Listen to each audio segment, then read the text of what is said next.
Yo les hablaba de Laban, del maestro Laban, o de Leder, o de Joss, o de los maestros que siguieron esa línea, y les hacía hacer experimentos con el cuerpo, con esa teoría.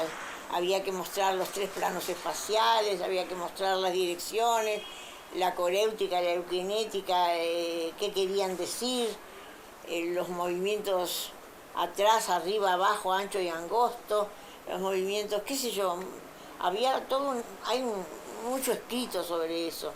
Y yo les pasé los escritos a los muchachos, ellos tienen cuadernos donde yo les hablo de todo eso.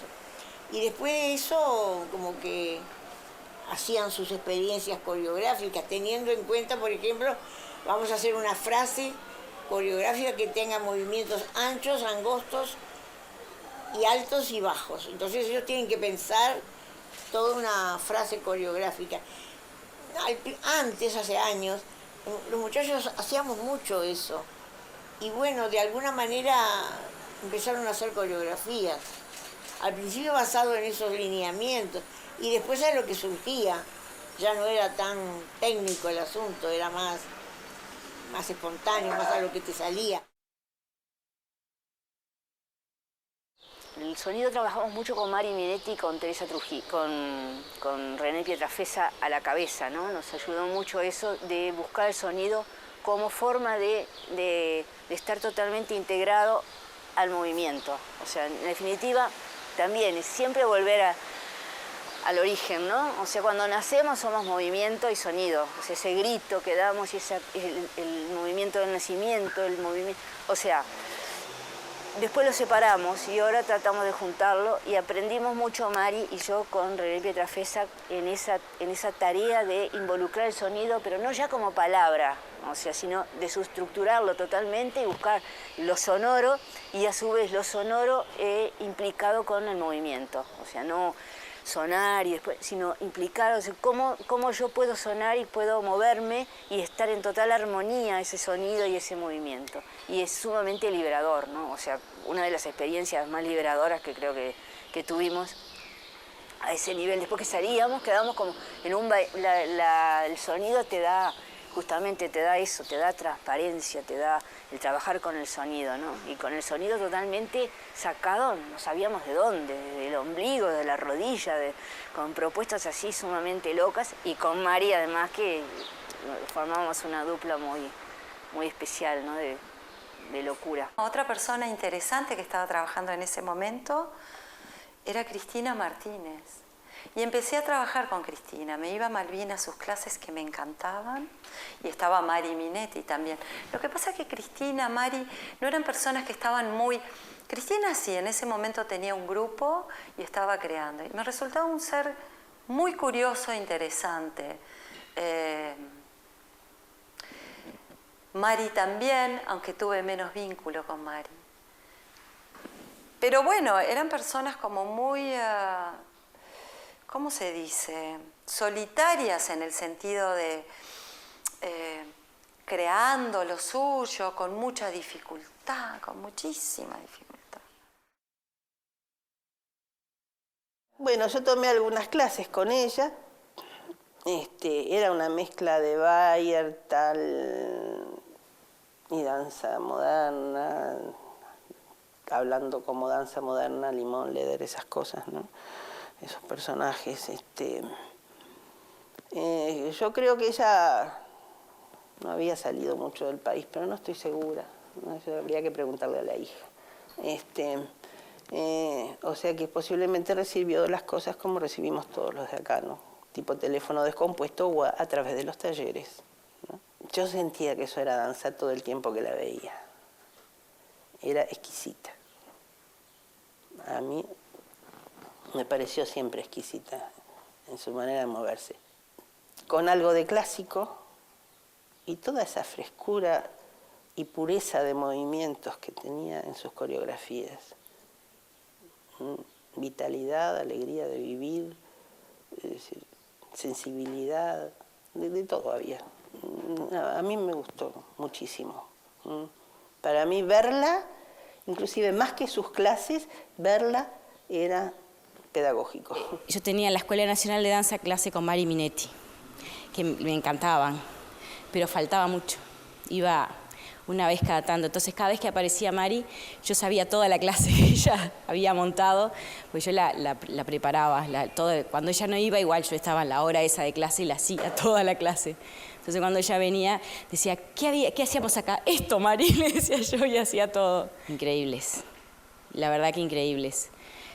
Mari la tuve muy poquito, porque la habré tenido 6, 8 clases, más que eso no, pero fue como una experiencia. Mari fue como un disparador, si bien además mi hermana paralelamente estaba haciendo moderno, y entonces como que ya estaba, justamente bailaba con Mari Minetti, mi hermana Mónica Pázaro, entonces como que ya tenía como un contacto con otra manera de moverse, digamos, por ahí. Y tomé una clase con Mari, fue como descubrir el cuerpo desde otro lugar, ¿no?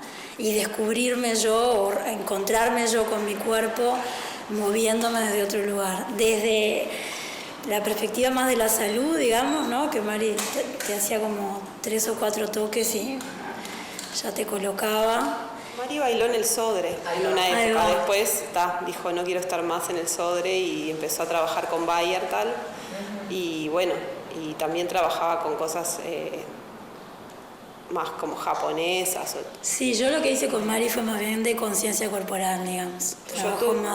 Sí, y yo tuve a Mari Minetti en la Escuela Nacional de Danza. 3 años fue docente nuestra en la parte de danza, o sea, moderno, contemporáneo. Era una materia en la Escuela Nacional de Danza. Era una persona que vos tomabas una clase con ella y se te abría, no sé, un canal al universo que no terminabas sin saber ni quién eras, cómo te llamabas, ¿no? Pero de verdad, o sea, en el sentido que dice Adriana, o sea, no eras brazos, no eras piernas, no eras nada, conectabas con tu esencia y terminabas moviéndote desde un lugar en donde... Y las propuestas que hacía Mari, ¿vos te acordás de las, las coreografías? Claro, sí, era, yo qué sé, sí, un bebé haciendo palanca 2 horas. Realmente te transportaba, o sea, propuestas que de repente te cuestionan mucho más de mucho de lo que hoy se llama contemporáneo, que capaz que tiene una sistematización o una estética que no abre tanto el juego, ¿no? Llega Mari Minetti a la escuela y creo que eso fue, para muchas de nosotras fue como otro universo muy interesante. Además, Mari también venía de la danza clásica, entonces era una persona que conocía un poco la formación que nosotros estábamos teniendo y también no había hecho solo cosas de danza moderna ella también, ¿no? Formada con Bayertal y otra gente. Y trabajaba gente que, por ejemplo, Roberto Lencina, que estaba en el Sodre, Rosana Borget, que luego entró al Sodre. O sea, mucha gente de la escuela seguíamos y me acuerdo que componíamos cosas neoclásicas. O sea, Mari nos daba la libertad dentro de su grupo de hacer cosas que ni siquiera eran el lenguaje de Mari Minetti. Me acuerdo de un adagio con música de Milton Nascimento, claro, que era una especie de... O sea, era en puntas, con un tutú corto. O sea, cosas... estábamos como probando justamente como probando la transición entre lo que uno estaba haciendo y la información que estaba llegando. Toda mi etapa creadora hasta el día de hoy...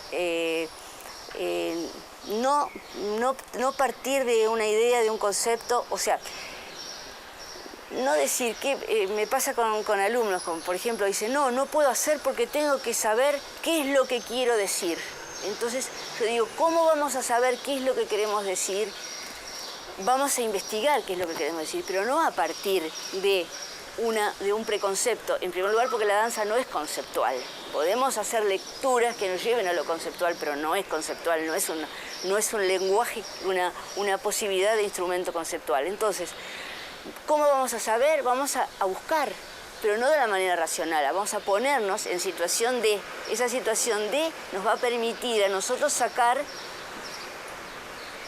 y develar nuestros paisajes interiores, que es lo que yo quiero decir, que los estímulos vinieran de todos lados, o sea, que no fuera, mira, hice una coreografía, ahora llamo a un artista plástico que haga la escenografía, al vestuarista, al músico, sino que la conjunción era total y que el estímulo venía de todos, o sea que era hijo de todos. No era que tengo un hijo y tú sos el padrino y haces la música, y vos sos, sino que era el hijo de todos nosotros y eso es impresionante, crear juntos así y parir las cosas de esa manera,